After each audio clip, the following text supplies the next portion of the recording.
হ্যাঁ এটাই বলছি। দাদা আমরা একটু দাঁড়িয়ে যান।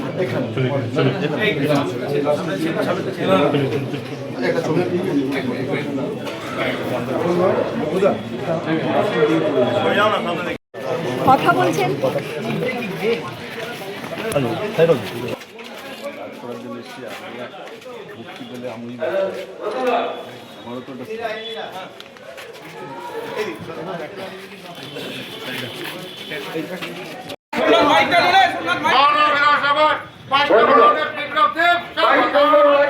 সকল গণতন্ত্রের সঙ্গে গৃহসম্পর্ক অভিযান সম্পর্ক করতে আপনাদের দলে উপস্থিত হচ্ছেন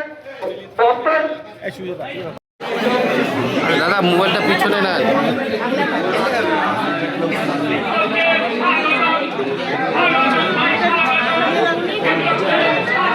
কেউ মানতে যায় না। মুখ্যমন্ত্রী ছিলেন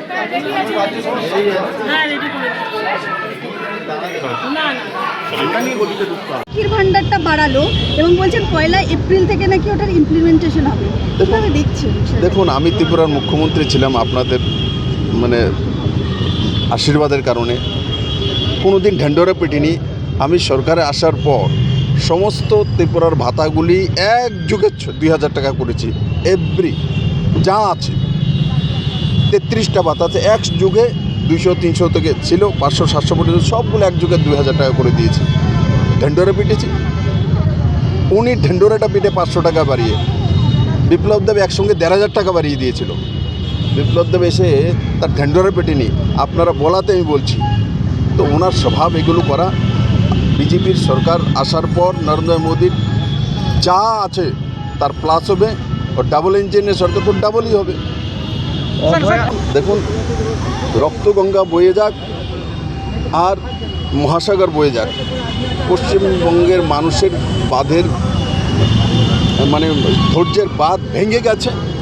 মানুষ নামবে রাস্তায়, ওনাকে চিরতরে বিদায় না, শুধু ওনার পার্টিটাই থাকবে না। রাষ্ট্রপতি শাসন কি হতে পারে?